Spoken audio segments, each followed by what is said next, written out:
So you're welcome, Opeyemi. Thank you for making it today. I can only understand, I can only imagine the discomfort and the sacrifices you made to be No, here. We are so happy. At least before you leave us to go no, to Michigan, let's start getting some things from you. You cannot just leave us like that, please. that's true. That's very true. Okay, so I'll quickly share a brief profile about you right now. So our viewers on YouTube, they could like say one or two things about you. But I know they'll be as excited as I am right now to meet with Okay. you. So So briefly, Opeyemi holds a bachelor's degree in agriculture and environmental engineering from the Federal University of Technology, Akure in 2021, and he will begin his PhD in mechanical engineering at the University of Michigan this year. He worked as an intern at the Guardian newspaper in 2012, intern at Dangote Industries Limited in 2014, intern at Federal Institute of Industrial Research, Oshodi in 2019, volunteered in the Nigerian Red Cross in 2022, volunteered again in community development at Sustainable Development Goals NYSC Ibadan in 2022, and a graduate assistant at the Federal University of Technology, Akure in 2023. Now, he holds a license in process automation TLC by Festo Didactic in 2014. And from the same people, he also holds factory automation basic in PLC programming. And he holds a license in understanding climate change from Young African Leadership Initiative. Our topic today, we'll be covering the GRE and TOEFL. We'll start with the preparation towards the exam, during the examination, and after the examination. From our information, you are a pro in this exam, like a sure bet. So could you like walk us through these three aspects? Let's start from the preparation. What How does one go about preparing for this exam? Just so we are clear, we've been getting lots of questions from our community members about, oh, the TOEFL, the GRE, they don't know how to start, how to prepare and all that. And it has been from one person to another. So can you please help us walk through the Okay. preparation towards this exam? Okay. So I have some slides I would like to share, but before that, I would like to make the viewers understand this. Yes, exams. We have been doing exams since we were in primary schools, and so we are used to exams already. But and this particular exams is not always about high scores. Let me put it that way. So it's not always about scoring the highest. It's just about are you scoring the required score? For example, the GRE, for example, now is scored over 340. So do you really need 340 to get what you want, or you just need 300? You just need 290 and the rest of them. So that's what I want the viewers to put in their mind. How that okay, oh, I'm going to be doing this exam, but what exactly do I need to to get what I want after doing this exam? So with that, I would like to share my slide earlier on. So I was talking about the fact that there are some basic things you need to put in place if you are not going to do this exam. And one of them, the most paramount, is, oh, do I really need this exam? And do I really need to score the highest score? For sure, if you score the highest score, you are going to be getting possibly what you want. But that does not necessarily mean you need to stress yourself to score as much as possible. And also, some people have to evaluate their capacity as well. So you're not somebody from probably mathematics or engineering background, for example. I won't be expecting you to score everything, in the GRE exam, because that's not your background right from time. So definitely what I would expect you to do is to, okay, score whatever mark is required for you in the graduate admission. So another thing again is that scoring so high mark is not really a guarantee for getting these admissions, but it's just one of the requirements. In the graduate school admission committee, they look at whatever you're submitting holistically. So they look at probably your GPA. They look at if this is required, if the GRE or TOEFL is required, they will look at it. They'll look at your recommendation letters, your motivation letter, and many other things. So if somebody per adventure does not have the financial capacity to pay for this exam, you can still shoot your shots at so many other schools. Why am I saying it? Because the exams are not cheap. For example, I think GRE, last time I checked, GRE was around them $230, and $230 now in Nigeria is not a small money. As well as the TOEFL, I think TOEFL is around $195. So they are not cheap exams. And the bad thing is that, let me not say the bad thing, but at the moment we are just unfortunate in Nigeria how that we don't have the access to, do transactions, intercontinental transactions. On a normal day, if you want to pay for these exams, you would use you can probably do a transaction from your account, or somebody in the probably in the United States can help you pay for these exams. But now that we're not giving there are now restrictions to what transactions you can do from Nigeria. You always need somebody abroad to pay for these exams for you. So in that process, so anybody that wants to pay from abroad is very, very likely the person wants to use the black market rates, which is higher than the Naira official exchange rate. So it makes paying for these exams really very huge. So if somebody cannot afford to do these exams, the person should not lose hope.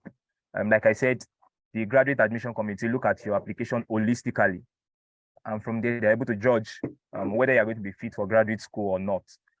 For example, now the University of Michigan, which you saw in my profile earlier on, I didn't submit the GRE. Neither did I submit the TOEFL to get the admission. And there are so many other schools that I submitted those standardized tests for. But for that particular admission, I didn't submit any of them, and I got it. So that means that for people out there, you don't have to get discouraged if you don't have the the financial capacity to pay for these tests. So with that said, I'm going to be going on with my slide. I don't know if you have anything you would like to say before I move on. Oh yeah, you said it all. Honestly, for anyone listening right now, you've heard it from the horse's mouth. You don't need the GRE or the TOEFL. Though some schools may ask for it, yes. But some school like University of Michigan, that should be your target, by the way. Like, they don't ask for this exam, and as much as you can, please apply to schools like this, school that actually waive such standardized some exams. of these exams. So yeah, okay, so thank you.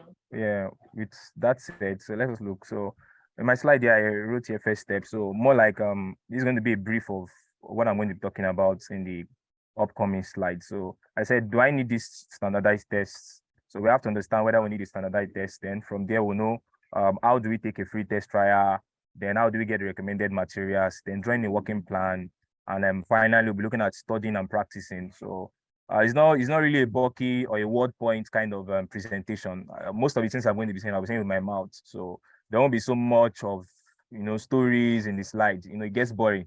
Nobody likes to start reading story in presentations. So so I'll go to the next slide now.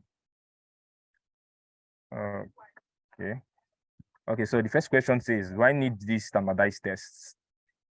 And I said, okay, the first thing you need to find out is, are they required by the school or department? In some cases, some schools might not require the tests, but your department might require it.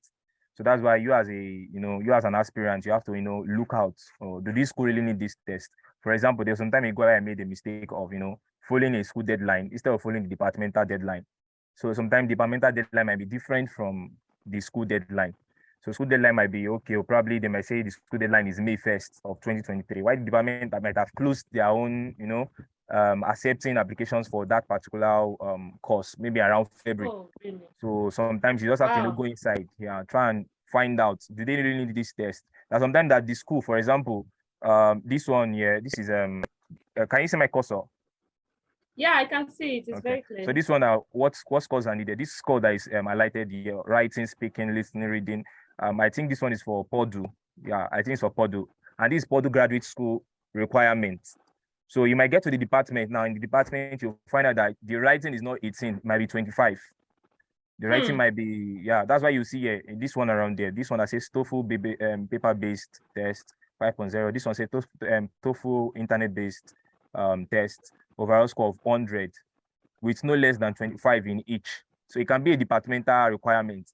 So the school might tell you that, okay, the minimum we are looking for is these values, yeah. But your department might also tell you that, look, we are not just looking for the minimum the school is accepting, we are looking for higher than that. So you yourself personally, you have to find out, is my department really requiring more or requiring less? Most of the time, the department always require more or equal to what the graduate school is requiring. So these are things somebody have to find out before thinking about doing this test. So another thing again you might need to do is you might need to find out if it is possible for your department to waive these tests. Sometimes they'll put it on the website that it is required. And some department will also put it there that some of them will not put it there, but sometimes you have to find out from the graduate coordinator yourself, like by sending emails and confirming. Oh, I discovered on the website for Purdue University that test of English as a foreign language is required.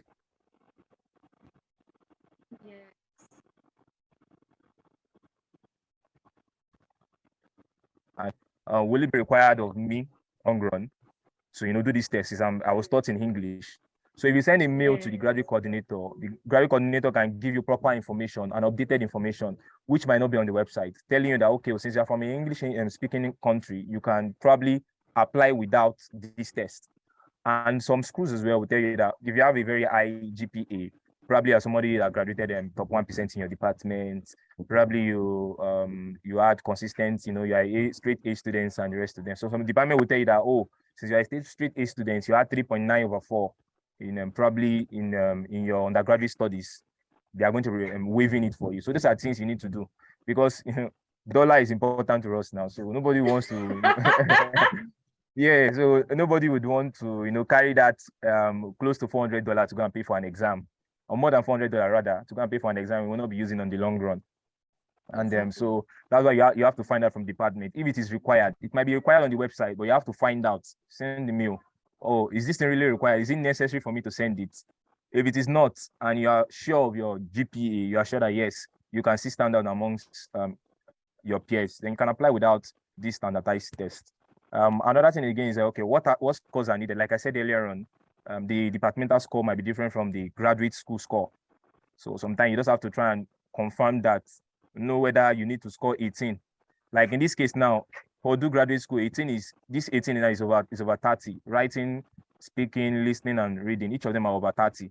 Now, 18 is anybody that looks at it, 18 is quite average. It's quite average for an English speaking person.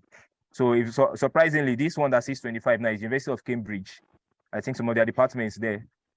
So minimum of 25 in each of them. That means you must be very fluent when it comes to English. So you have to understand, oh, what do these departments need? Then based on that, you will know how much do you need to, work. Why do I say based on that? For example, now, if as an English speaking Nigerian, I'm able to speak English normally, I did WAEC and I passed. Probably you had C6 and the rest of them. It's very, very likely you will do this exam without preparation and you're going to pass. It is very likely. So, although I won't advise people to do the exam without preparation, it's always good to try and do 1 or 2 prep and try, and try to understand the exam. But notwithstanding, you can do the exam without preparing so much and pass, because provided you're able to do WAEC, what you're going to be seeing there is just simple English. Oh, filling the gap, comprehension, article writing, and that's it. And speaking and listening, and that's it.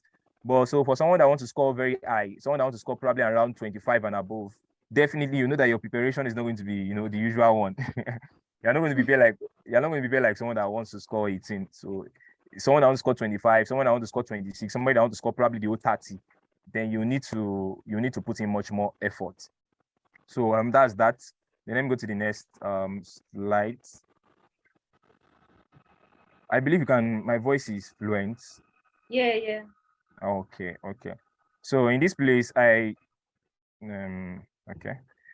said taking a free test trial. So after you've discovered that your department needs this test by force by fire, the reason I'm using by force by fire is so that if they don't need it, there's no much point using your money to do it. You can use your money for application fee for more schools. So since the cost of both exams is close to $450, I think $450 can get you about can get you about 6 to 7 application fees for 6 schools. So if the school will not need it, then what's the need for paying for it? So what you should just do is just use that same money, use to apply for multiple schools so you can have multiple choices, probably when you get accepted. So in this case now, so when you've confirmed that the department needs it, then the first step I would recommend to people is to take a free test trial. So try and take a test trial. In this case now, I put here 2 websites where you can take test trials. The first one here is the Pristine Review. So on the Pristine Review now, you can open an account, and then on the website you see, look at here now, you can see take a free practice test. Take a free practice test. So this one is for GRE. This one here is manhattanprep.com. So this is another website where you can take a free test trial. The reason why you're doing this free test so that you can evaluate what am I able to do now. Probably in secondary school, you had A1 in English. Definitely when you left secondary school for the university, you have started speaking broken English. You have started speaking vernacular. So at that particular point in time, your English in the university will be different from your English in O level. So the way you speak, the way you write would have definitely, it will have shaped in a different manner. So you need to, take a free test and understand, okay, what is going to be my score range if I'm doing this exam today? So from the free test, I'll be able to evaluate, I'll be able to see, like in this case now, this was the free test that I did then in, I think, 2021 on Manhattan Prep. So from this result, I was able to evaluate that, okay, I am having average score based on scoring 150 and 156 in verbal and quantitative respectively. Then from this score, I can evaluate that, okay, for example, the percentile there shows that I performed just a bit above 47% of people that did this exam. So for 7% of people that did this exam, I just performed a bit above them.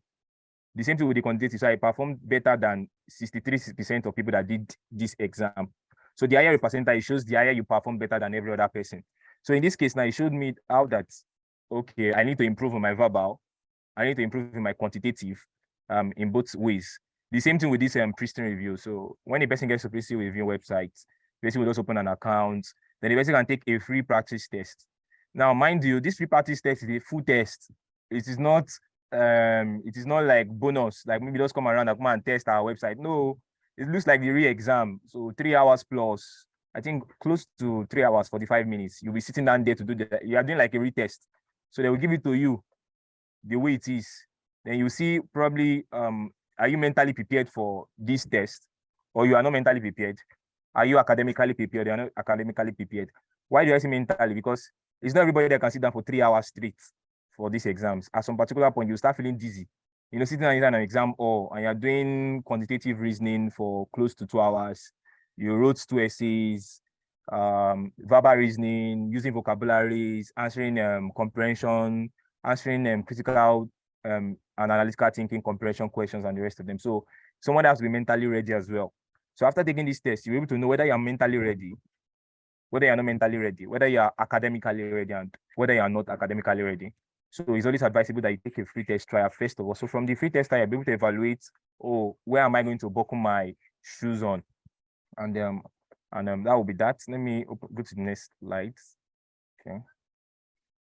Okay, so after you've taken the free test trial, so from your scores there, you'll now be able to, start gathering the required or recommended materials. It's important that the materials are recommended. So how do you need them recommended? You can use reviews, probably go online, materials for GRE, materials for test of English as a foreign language. You'll see many of them there. Then you now look for reviews. Or how many people has commented on this particular material? Is this material useful to everybody that used it? Was it not useful? Was it just 5 people that downloaded it? Was it 1,000 people that downloaded the material? So from there, you'll be able to evaluate, this is going to be the best material to use. But notwithstanding, one very key material to use is the material from the company setting the exam, which is ETS. So ETS is education testing service. They are the one, setting the GRE exam and the test of English as a foreign language. GMAT and many other exams are also organized by other, examination company, but this is by ETS themselves. So the recommended material is the ETS material itself. So the ETS material has to be, you have to acquire that. And then some people say their hard copies are sold around in the USA, but here in Nigeria, we are used to, using soft copy. And if you check online, you see so many soft copy of this material. But when you visit the website, ets.org, you only see materials for their exams there. So you see the ETS Power Prep material, Power Prep 1 and 2. You will see many other materials that are out there. So it's always recommended that you stick with these materials first before deciding to check out other materials. It's very important. Why? For example, the ETX exam is a very technical examination, and ETS is a body that employ psychologists, they employ professionals to set these exams. So people that are probably doctorates, if you check their websites, they used to have some opening on their website sometimes. If you go and check it, you see the kind of staff that they acquire. They don't acquire anybody. They don't just acquire anybody to come and say their exam. It's always the best. So people with PhD are the ones setting the exams. So definitely somebody with PhD setting an exam, the best thing to use to study for that exam is that person's material, because they are very, very technical. Yeah, very, very technical. When it comes to anonym and synonyms that we used to do, these ones are not just anonyms and synonyms. You have to understand the context of the discussion. So if you are given filling the gap, the filling gap is not just filling the gap. There are so many things you have to do to understand what to fill in that gap. So they are technical kind of questions. So you cannot just go and pick one material somewhere, like your normal English textbook material, maybe the WAEC one, and you know, as you want to use to study for these exams, it's not going to, it won't give you positive results. I'll put it that way. So ETS materials, if a person visits the website, ets.org, you will see their materials there and you download them. There are some that you might not see on the website, you will see it through other third parties and you're able to download them. Then that's why in number 2, I said others such as you will see everywhere. So you see other materials everywhere, but you see other materials everywhere, but focus on ETS is very important. Focus on ETS is very important. So it is how much you understand ETS materials that you will be able to beat their exam. They're the one that said the exam, not somebody else. So Manhattan Prep, like the Princeton review we saw the other time. Let me go back there. Okay. So these websites, they are doing their best to give you the best how the exam looks like as much as possible. But that does not mean they are the best resources to pass the exam. So they're just going to give you a glimpse of how the exam really looks like, what you need to do and what you need not to do and the rest of them. But when it comes to now preparing for this exam, you have to go back to ETS. They have to be the source of your knowledge, the source of your information. So anything you're going to be doing later on, which is others such as people we see everywhere, those ones are those extraneous material. You just have to add them. Probably you need to add as much vocabulary as possible. Then you can check other materials. Probably you are not very good at quantitative reasoning. Then you can check other materials out. Then in number 3, I said for quant section, this is going to be useful to everyone that is doing the quant section, because like I said earlier on, some departments will not need you to score high in both sections. In GRE, we have the quantitative section, we have the verbal section, and we have the analytical writing section. So some departments will just require you to score high. For example, if you're in a department that is not STEM focused, like science, technology, engineering, and management, if you are not focused in that direction, then they might not need you to score as much as possible in quant, which is quantitative reasoning. But some of them will require you to score very high in verbal reasoning. So, but if you're in engineering, your engineering might tell you that just score 150 in verbal and score 170 in quantitative reasoning. So it's just dependent on people, on what your department requires from you. So in quant section, these exams, they might look difficult, but the truth of the matter is that they are just basic mathematics. And the reason why many of us have issues with them is because, you know, when you left secondary school now, you left junior secondary school, you went to senior secondary, you went to the university, you now started doing advanced stuffs. So you feel like some of these stuffs within in junior secondary, like word problem, inequality, algebra, sometimes we feel like they're already useless. Well, in this exam, that's where they are useful. So anybody that wants to, you know, go into this exam must be ready to anybody that wants to go into the exam must be ready to, you know, study just 1 to just 3 maths textbooks. So they will take you back to those kind of simple mathematics and how you can answer those questions very fast. So for vocabularies, use any material that aligns GRE frequent words. So GRE, people have observed over the years that there are some words that keep coming up, and so you can always use any word, any material that has many of those words inside. Then you can now accumulate those words, probably write them down somewhere. Then you can now use that words to, you know, prepare for the exam. Let me go to the next slide. Okay, so drawing a working plan. So after you've evaluated your score initially before the real exam, and you've gathered the materials you need to use, then you now draw a plan on, okay, how do I want to study for the exam? So you have to strategize, understand your area of strength and weakness from the exam you did earlier on, the 3 hours exam you did first, which was your trial. So you have to understand your strengths and weaknesses. So what do I need to improve? Do I need to improve in verbal? Do I need to improve in quantitative? Also, you have to identify the best hour of the day to study. Why do I say best hour of the day? You cannot just study for this exam, and you can't study for this exam in the night, and you're not going to do the exam in the morning. Like I said, there's mental stress. There's mental stress, and as a result of mental stress, it means that you will get tired during the exam. So you have to look for the best time of the day whereby you want to do the re-exam, so you can start stressing your mind, stressing your head at that time of the day.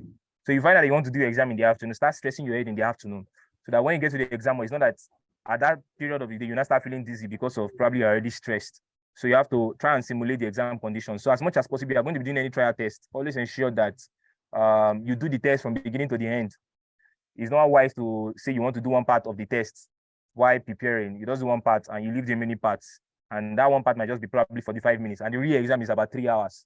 So you have to do as much as possible to simulate the exam conditions. Try to stress yourself, go off limits, and then put in your very best. Use study partners. So study partners like Greg Maths. Greg Maths is a very useful resources on YouTube. So anybody that wants to do any of these exams, Greg Maths is like the king. Let me put it that way. When it comes to GRE exams, Greg Maths is #1 in Nigeria, and I even think in the USA and Asia. So many people use Greg Maths a lot because the guy has broken down the exam into pieces. So Greg Maths can be used. Then join a study group. Study groups is very, very useful. How that you might be trying to understand something, but if your friend in a study group knows how to do it better, the person can put you through. So that will always make your work much more easy if you're using study groups. So study groups can be WhatsApp group, might be Telegram group. It might just be you and a friend at home, and it's always very, very useful. Now, I said bonus here. I said for vocab, create pseudo stories. Now, it's always very difficult to learn new words. That is one of the difficult parts of Baba. How are you going to put 2,000 new vocabularies inside this your small head? And so one of the things people can do is that you can use procedure stories. So you can create 4 stories with these words. You write the words, you group the words into probably a book. Then from the book, you now start using how words to create a story. Like for example, I can say, okay, and water infiltrated my system. So infiltrated is a new word. Are we together? So if I'm writing a studio story is not a real story. I'm just trying to create something. I can say water infiltrated my system because I was probably overwhelmed. Infiltrated, overwhelmed are new words. So you just try and create a story with that. So the more you read that story, the more you get used to those words without cramming it. You just know that this word suits this particular scene in this particular context. So that's what I did during my time writing GRE. So I created so many stories. If I write out maybe about 100 new words, then I'll use 100 new words to write a story. The story might be 2 pages. They are not meaningful story, but they must be interesting. They have to be interesting to you that is writing it. You can write about probably this election. Maybe Buhari ejected, Buhari did this, Buhari did that. Then on the long run. So when you're reading the story, it has to be interesting to you. So when you're reading it, you always fall back to the meaning of those words. Okay, this word means this. And you already understood the context. It's going to be able to help you to cover as many vocabularies as possible. So anybody that's able to do that in 1 week, 2 weeks, 3 weeks, 4 weeks, as time goes on, you will know as many vocabularies as possible instead of just cramming it. Cramming, you will forget. But when you use stories like this, you won't forget them. So the reason I'm rushing is because I noticed my system is already giving me a signal. There's no light in this place, so I'm very sorry for that. That is Nigeria we found ourselves. Okay, so I said studying and practicing. So after preparing, studying, so one materials you can use to practice are these materials that I've put up here. Manhattan 5LB book is very good material. Oh, my system is already showing me they're giving me signal he wants to shut down. But I believe you're recording this area, right? So these materials are very, very key. So after practicing, one very important thing to do is to use ETS Power Prep 1 and 2. So that's the test, that's the people that created the exam. They are now giving an opportunity to practice with their with an environment that looks like the re-exam, Power Prep 1 and Power Prep 2. But you're not able to access this if you have not registered for the exam. So you have to register for the exam first. So Power Prep 1, whenever is already getting like a month to your exam, you can do Power Prep 1 to see how much you have prepared. So from the results, you know that, okay, I prepared so well. And whenever it's getting to like 2 weeks to the exam, then you can do Power Prep 2. It's going to help you so much. So thank you very much for such a wonderful session. You did a lot, and we really appreciate what you did. Thank you, Opeyemi. I'm sure for all our viewers out there, you've learned a lot from the GRE, and we hope that with this, you can go on and practice for your exam. You've heard from him. You can practice. He has released the materials, the things that you need, the study groups and all that. So with this, we hope we've, taken you along the path on how to prepare properly for your GRE. Tune in. We are going to have another session, probably with team, and this time it's probably going to be on TOEFL, GMAT, and then later on IELTS. So catch you there. We hope you had a great time, and we can't wait to see your comments on our YouTube session. Don't forget to subscribe and to like. Remember, you have to subscribe so you get an easy notification whenever we upload any of this edition.